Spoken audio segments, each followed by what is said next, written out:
Hello everyone, welcome back to another lecture of equilibrium. तो आज का टॉपिक रहेगा di and poly basic acids and di and poly acidic bases. पहले हम देखते हैं कि ये पॉली बेसिक एसिड्स कौन से होते हैं। वो एसिड जो रिलीज करे मोर than 1 H positive ion in aqueous solution वो कहलाते हैं पॉली बेसिक एसिड्स। अगर आप डाई की बात करो, डाई बेसिक एसिड कौन से होंगे जो particularly 2 H positive ion solution में देते हो। उसी तरह से पॉली एसिडिक बेसिस कौन से होते हैं, ऐसे बेसिस जो कि एक्वस सॉल्यूशन में more than 1 OH negative ion दे, मतलब जो आयनाइजेबल OH नेगेटिव है वो एक से ज़्यादा होंगे। और उसी तरह से ऊपर वाले केस में आयनाइजेबल H पॉजिटिव आयन्स एक से ज़्यादा होंगे। तो यहाँ पर पहले एसिड्स के ऐसे एग्जाम्पल देख लेते हैं। H3PO4। H3PO4 में आप देख सकते हो 3 आयनाइजेबल। यहाँ पर ज़रूरी नहीं है जितने हाइड्रोजन हो उतने ही आयनाइजेबल होंगे, वैसे ये चीज़ें इनके स्ट्रक्चर से पता चलती है, लेकिन H3PO4 में आपको पता होना चाहिए यहाँ पर आयनाइजेबल H पॉजिटिव आयन्स कितने हैं, 3। ये एसिड जब सॉल्यूशन में जाएगा तो 3 H पॉजिटिव आयन्स वहाँ पर रिलीज करेगा, तो ये हो गया ट्राई बेसिक एसिड। उसी तरह से जो H2SO4 है उसमें भी ionisable 2 H positive ions release होते हैं। अगर हम बेसिस की बात करें जैसे कैल्शियम हाइड्रोक्साइड, यहाँ पर कितने आयनाइजेबल OH नेगेटिव आयन्स यहाँ से निकलेंगे, 2 निकलेंगे, 2 OH नेगेटिव। तो ये क्या हो गया, ये डायएसिडिक बेस है। तो यहाँ पर आप समझ सकते हो, यहाँ जो भी एसिड्स एंड बेसिस हम डिस्कस कर रहे हैं वहाँ पर मोर देन 1 H पॉजिटिव या OH नेगेटिव आयन रिलीज हो रहे हैं। अब यहाँ पर हम एग्जाम्पल ले लेते हैं H3PO4 का। H3PO4 फर्स्टली जब पहला H पॉजिटिव आयन रिलीज होगा, बिकॉज ये क्या है, ये 3 H पॉजिटिव आयन आयनाइजेबल इसके पास प्रेजेंट है। तो फर्स्ट जब रिलीज होगा, पहला H पॉजिटिव आपने रिलीज कर दिया, रिमेनिंग क्या रहा, नेगेटिव चार्ज आ जाएगा, H2PO4 नेगेटिव आएगा। ओके, देन आफ्टर दैट यही इसी से सेकेंड आप निकालोगे, H2PO4 नेगेटिव से आप सेकेंड H पॉजिटिव निकालोगे, बना HPO4, 2 नेगेटिव चार्ज आ जाएगा क्योंकि एक पॉजिटिव जा रहा है। फिर अगेन HPO4, 2 नेगेटिव से थर्ड जो H पॉजिटिव है वो रिलीज आउट हो जाएगा, PO4, 3 नेगेटिव यहाँ पर आ गया। अब ध्यान से देखना, जब पहला प्रोटॉन निकला, पहला H पॉजिटिव रिलीज हुआ, उस टाइम पे जो इसका यहाँ पर Ka होगा, ये Ka1 होगा, फर्स्ट होगा। तो ये क्या है, ये रिएक्शंस इस तरह से आप इक्विलिब्रियम में बता सकते हो। तो इसका जो इक्विलिब्रियम कांस्टेंट होगा, या फिर आप कह सकते हो आयनाइजेशन कांस्टेंट ऑफ एसिड है Ka1, उसी तरह से सेकंड H पॉजिटिव के रिलीज होने के लिए Ka2, थर्ड के लिए Ka3। अब इसका जो नेट रिएक्शन आएगी, फाइनल रिएक्शन अगर हम देखें, इसका नेट रिएक्शन कैसे आएगा, अगर हम इन सभी रिएक्शंस को प्लस कर दे तो ये आपस में कैंसिल आउट, ये आपस में कैंसिल आउट, बचेगा क्या, H3PO4 gives 2 thrice of H positive ions plus यहाँ पर बच जाता है PO4, 3 नेगेटिव। ये आपकी फाइनल इक्वेशन आती है।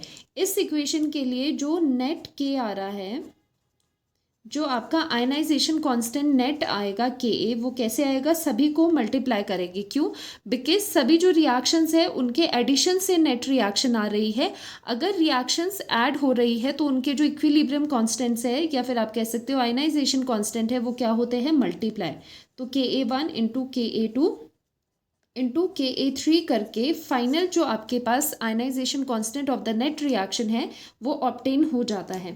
इसी तरह से एक और चीज़ यहाँ पर रहेगी कि ये तीनों जो आयनाइजेशन कांस्टेंट है, इनमें से सबसे बड़ी वैल्यू किसकी है। देखो, जो Ka होता है वो रिप्रेजेंट करता है कि कितना एसिडिक स्ट्रेंथ है किसी एसिड की। जितना ज़्यादा हायर वैल्यू Ka की होगी उतना ही एसिड स्ट्रॉन्ग होगा। तो यहाँ पर आपको बताना है तीनों रिएक्शंस में से Ka1, 2 एंड 3 में से कौन सी वैल्यू हाईएस्ट है, मतलब कहाँ से कौन सा ज़्यादा एसिडिक है, कहाँ से H पॉजिटिव निकालना ईजी है। तो अगर आप फर्स्ट स्टेप में देखोगे, H3PO4 में से एक H पॉजिटिव रिलीज हो रहा है, दैट मीन्स H पॉजिटिव का रिलीज हो रहा है एक न्यूट्रल स्पीशी में से। अगर आप सेकेंड स्टेप में नोटिस करोगे तो H पॉजिटिव रिलीज कहाँ से हो रहा है, H2PO4 नेगेटिव से।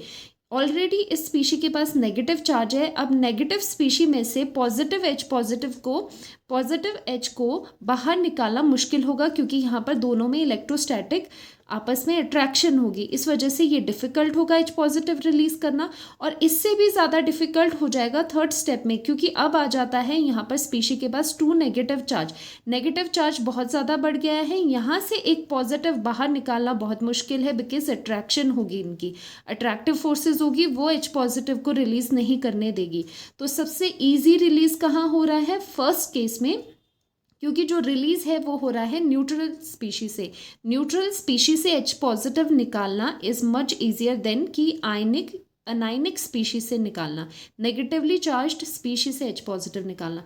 तो यहाँ पर क्या हमें समझ आता है कि जो फर्स्ट आपका आयनाइजेशन कांस्टेंट होता है उसकी वैल्यू ज़्यादा होती है, और जैसे जैसे फर्दर आयनाइजेशन कांस्टेंट्स होंगे उनकी वैल्यू डिक्रीज होगी। दैट मीन्स किसी पॉली बेसिक एसिड के लिए जो कि एक से ज़्यादा एच पॉजिटिव आयन रिलीज करता हो, तो majority of the H positive ion की जो कॉन्सेंट्रेशन मिलती है वो स्टेप नंबर 1 से मिलती है, क्योंकि बाकी स्टेप्स में बेशक एच पॉजिटिव आयन आपको दिख रहा है लेकिन यहाँ पर इनकी कॉन्सेंट्रेशन बहुत कम होती है। तो मेजॉरिटी ऑफ द कॉन्सेंट्रेशन जो आ रही है वो फर्स्ट स्टेप से आ रही है, क्योंकि डिसोसिएशन सबसे ज़्यादा ऊपर हो रहा है, आयनाइजेशन फर्स्ट स्टेप में सबसे ज़्यादा है, बिकॉज इसका आयनाइजेशन कांस्टेंट जो है वो फर्स्ट स्टेप का ज़्यादा होता है। वही चीज़ आप करते हो बेसिस के लिए। अगर मान लो कि आपने एक बेस लिया है, जैसे हम एल्यूमिनियम हाइड्रोक्साइड ले लेते हैं, ठीक है, ये एक बेस है, तो इसमें भी कितने हैं? 3 OH नेगेटिव आयनाइजेबल हैं। आयनाइजेबल का मतलब है जो कि सॉल्यूशन में OH नेगेटिव 3 OH नेगेटिव आ रहे हैं। तो यहाँ पर आप समझोगे कि 3 OH नेगेटिव, जैसे यहाँ पर 3 रिलीज हो रहे हैं, सेम इसी तरह से 3 OH नेगेटिव यहाँ पर 3 रिएक्शंस में आपको मिल जाएगी। तो उसके लिए आपके पास KB1 फर्स्ट रिएक्शन के लिए इसी तरह से KB1 होगा, सेकंड के लिए KB2 होगा और थर्ड के लिए KB3 होगा। अब बताओ कौन सी वैल्यू सबसे ज़्यादा होगी यहाँ पर? ऑब्वियसली फर्स्ट स्टेप, मैंने क्योंकि कहा है आपको फर्स्ट स्टेप में जो रिलीज होता है आयन वो विद ईज होता है। तो OH नेगेटिव फर्स्टली यहाँ पर किससे होगा? न्यूट्रल स्पीशीज से होगा। तो हमेशा ही जो फर्स्ट आयनाइजेशन कांस्टेंट होता है, चाहे बात एसिड की हो या बेस की हो, वो ज़्यादा होता है एज कंपेयर टू बाकी वाले स्टेप्स। तो ये चीज़ हमें समझ आ गई। इसका मतलब क्या है? जो फर्स्ट स्टेप में ये चीज़ है वो स्ट्रॉन्ग एसिड है एज कंपेयर टू बाकी नीचे वाली स्पीशीज़। तो यहाँ पर जो एग्जाम्पल है, कुछ और एग्जाम्पल्स मैं यहाँ पर लिखा देती हूँ। जैसे पॉलीबेसिक एसिड के लिए कौन कौन से हो गए? यहाँ पर हो जाएंगे H2SO4 हमने लिख लिया है, और H3PO4 आ जाएगी इस तरह से, जो कि एक से ज़्यादा H पॉजिटिव दे रहे हैं। पॉली एसिडिक बेस कौन सा होगा? जो एक से ज़्यादा OH नेगेटिव आयन रिलीज करे एक्वस सॉल्यूशन में। Calcium hydroxide 2 OH negative ions दे रहा है। एल्यूमिनियम हाइड्रोक्साइड 3 यहाँ पर हाइड्रोक्साइड्स दे रहा है। अगर आप मैग्नीशियम करोगे तो यहाँ पर मैग्नीशियम हाइड्रोक्साइड भी आ जाएगा, ये भी 2 देगा। इस तरह से डिफरेंट आप पॉली एसिडिक बेसिस भी देख सकते हो। तो यहाँ से कंक्लूजन क्या निकला कि जो फर्स्ट आयनाइजेशन कांस्टेंट होगा, चाहे एसिड के लिए चाहे बेस के लिए, वो अपने कंपैरेटिवली जो भी कंपैरिजन में इसके लिए आयनाइजेशन कांस्टेंट्स हो गए अपने ही फर्दर, उनसे सबसे ज़्यादा इनकी वैल्यूज़ रहती है, क्योंकि फर्स्ट स्टेप में ही जो डिसोसिएशन होता है वो मैक्सिमम होता है। नीचे डिसोसिएट करना, निकालना H पॉजिटिव को या OH नेगेटिव आयन को डिफ़िकल्ट हो जाता है। अब बात करते हैं फैक्टर्स अफेक्टिंग एसिडिक स्ट्रेंथ। जो एसिड होता है उसकी स्ट्रेंथ किन चीज़ों पे डिपेंड करती है? कैसे हमें मालूम होता है कि एक एसिड जो है वो ज़्यादा एसिडिक है या फिर नहीं है?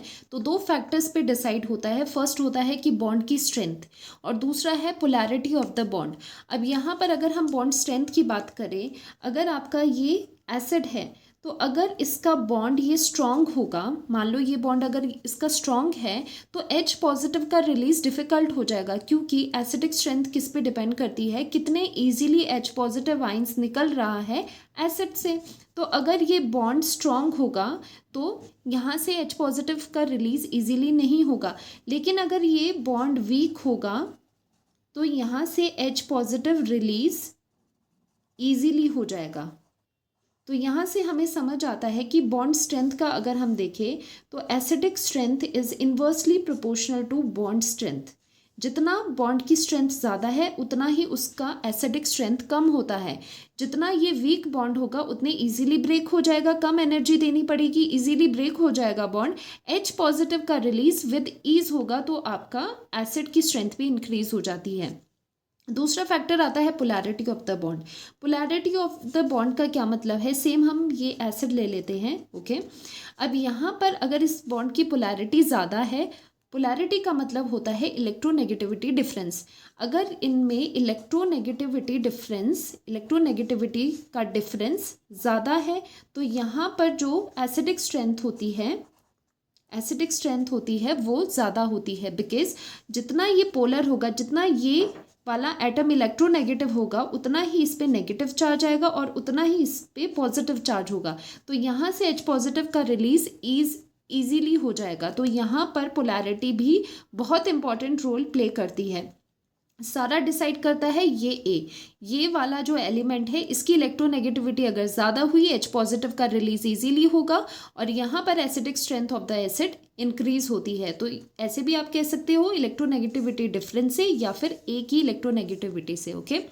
अब एक चीज़ यहाँ पर इंपॉर्टेंट क्या आती है, जब आप क्वेश्चन सॉल्व करते हो ना, तो इन दोनों फैक्टर्स को कैसे लगाना है, कैसे यूज़ करना है। पहले आता है जब हम कंपेयर कर रहे हैं एसिडिक स्ट्रेंथ को इन अ पर्टिकुलर ग्रुप में जब आप कंपैरिजन करते हो एसिडिक स्ट्रेंथ का, तो यहाँ पर डोमिनेट करता है, तो दोनों फैक्टर्स में से फर्स्ट फैक्टर डोमिनेट करता है जब आप ग्रुप में एसिडिक स्ट्रेंथ को डिसाइड कर रहे होते हो।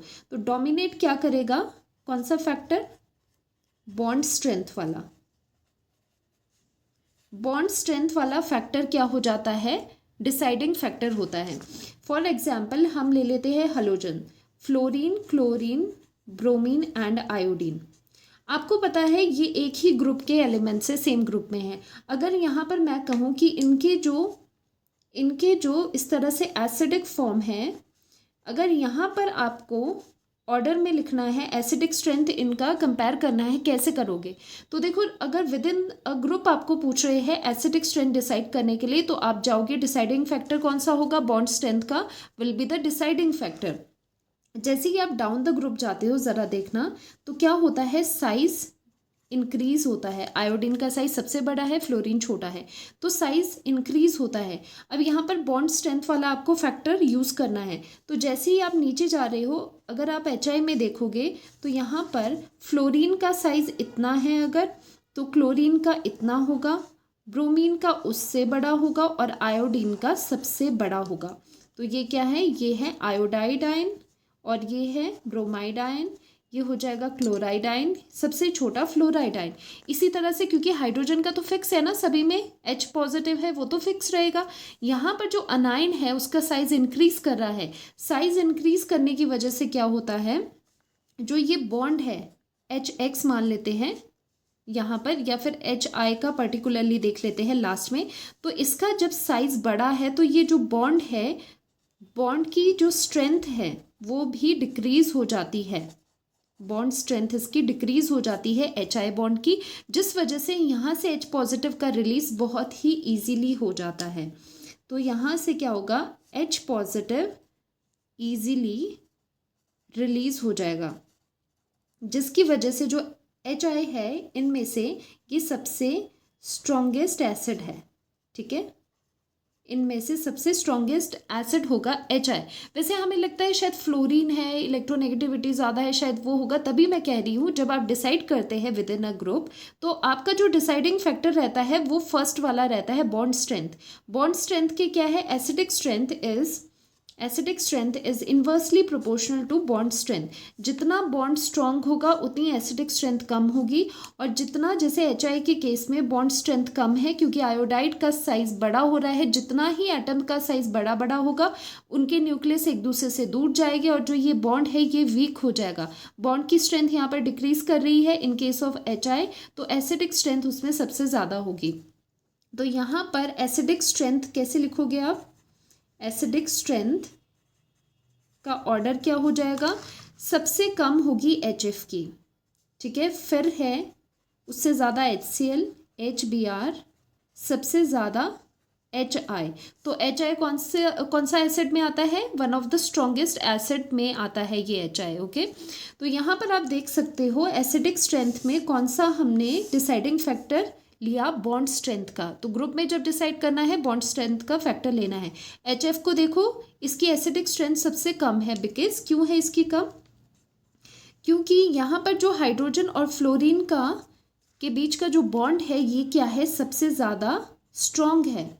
स्ट्रॉन्ग क्यों है? क्योंकि फ्लोरीन का साइज छोटा है, न्यूक्लियस इन दोनों के आपस में क्लोज है, तो ये जो बॉन्ड होगा ये भी स्ट्रॉन्ग बॉन्ड होगा। अब स्ट्रॉन्ग बॉन्ड को तोड़ना बहुत मुश्किल है, ठीक है, ज़्यादा एनर्जी देनी पड़ेगी स्ट्रॉन्ग बॉन्ड को तोड़ने में। तो यहाँ से जो H पॉजिटिव का रिलीज है, वो H पॉजिटिव का रिलीज यहाँ से डिफ़िकल्ट है, तो यहाँ पर एसिडिक स्ट्रेंथ इसकी डाउन हो जाती है। ओके, फर्स्ट ये रहा। सेकेंड हम एग्जाम्पल करते हैं जब हम कंपेयर कर रहे हैं with in a period, comparing in a row या फिर in a period. For example, अगर आप यहाँ पर ले रहे हो CH4, NH3, वाटर एंड साथ में यहाँ पर HF। अब आपसे पूछा गया है इनका ऑर्डर बताओ एसिडिक स्ट्रेंथ का। पहले आप देखोगे ये एलिमेंट्स कौन से हैं। ये एलिमेंट कौन से है? कार्बन है, यहाँ पर नाइट्रोजन है, बाकी तो हाइड्रोजन लगाए, ऑक्सीजन है एंड फ्लोरीन है। जब एसिडिक स्ट्रेंथ कंपेयर करनी है इन अ पीरियड, तो डोमिनेट कौन सा होता है? तो यहाँ पर डोमिनेट करता है कौन सा फैक्टर? डिसाइडिंग फैक्टर बन जाता है पोलैरिटी का। पोलैरिटी का मतलब क्या है? Electronegativity difference. तो मैंने आपको क्या समझाया है, जैसे ये वाला एसिड है तो यहाँ पर डिसाइडिंग फैक्टर क्या होगा? इस एलिमेंट की इलेक्ट्रोनेगेटिविटी। जितना ये एलिमेंट इलेक्ट्रोनेगेटिव ज़्यादा होगा उतनी ही एसिडिक स्ट्रेंथ बढ़ेगी। तो यहाँ पर साइड में लिखते हैं, अगर आपके पास HA है तो अगर इसकी इलेक्ट्रोनेगेटिविटी जितनी ज़्यादा है उतनी ही एसिडिक स्ट्रेंथ ज़्यादा है, क्योंकि ये more and more negative charge अपने ऊपर एक्वायर करेगा और H पॉजिटिव का रिलीज विद ईज होगा, इजीली रिलीज हो जाएगा H पॉजिटिव जितना इलेक्ट्रोनेगेटिव इसके साथ वाला एलिमेंट होगा। तो यहाँ पर आप देख सकते हो, अगर इलेक्ट्रोनेगेटिविटी की बात करें तो सबसे ज़्यादा इलेक्ट्रोनेगेटिव कौन सा है? इलेक्ट्रोनेगेटिविटी में इस तरह से फ्लोरीन ज़्यादा है, कार्बन सबसे कम है। ये ऑर्डर होता है इलेक्ट्रोनेगेटिविटी का। और अगर आप देखोगे इलेक्ट्रोनेगेटिविटी का ये ऑर्डर है तो एसिडिक स्ट्रेंथ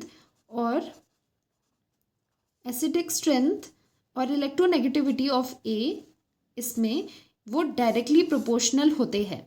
तो यहाँ पर क्या आप ये लिख सकते हो कि जो CH4 है, क्योंकि कार्बन की इलेक्ट्रोनेगेटिविटी सबसे कम है तो उसका एसिडिक स्ट्रेंथ भी सबसे कम होगा। फिर NH3 का ज़्यादा है, वाटर का है और सबसे ज़्यादा आ जाएगा HF। तो यहाँ पर जो आपको लिखना है वो किस अकॉर्डिंग आप लिखते हो? पोलैरिटी के बेसिस पे। तो पोलैरिटी यहाँ पर वर्क करती है। तो जब भी आपको पीरियड में जाना है, पीरियड में आपको डिसाइड करना है एसिडिक स्ट्रेंथ का, तो आप हमेशा किससे डिसाइड करोगे? आप डिसाइड करते हो पोलैरिटी के बेसिस पे। तो ये है हमारी एसिडिक स्ट्रेंथ। ओके, ये आपकी एनसीईआरटी में भी गिवन है। तो यहाँ पर हमने फैक्टर्स अफेक्टिंग एसिडिक स्ट्रेंथ भी कर लिया है। दो फैक्टर्स है, bond strength and polarity. Bond strength के इन्वर्सली प्रोपोर्शनल है एसिडिक स्ट्रेंथ। जितना बॉन्ड कमज़ोर होगा, वीक होगा, उतनी ही ज़्यादा एसिडिक स्ट्रेंथ होगी, क्योंकि H पॉजिटिव का रिलीज इजीली होगा।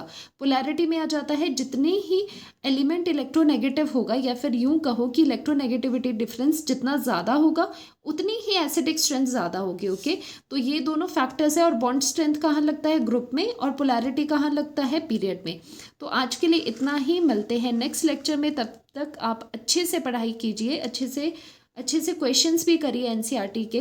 तो देखिए कितना हो रहा है, कितना नहीं हो रहा है। मिलते हैं नेक्स्ट लेक्चर में। Bye bye.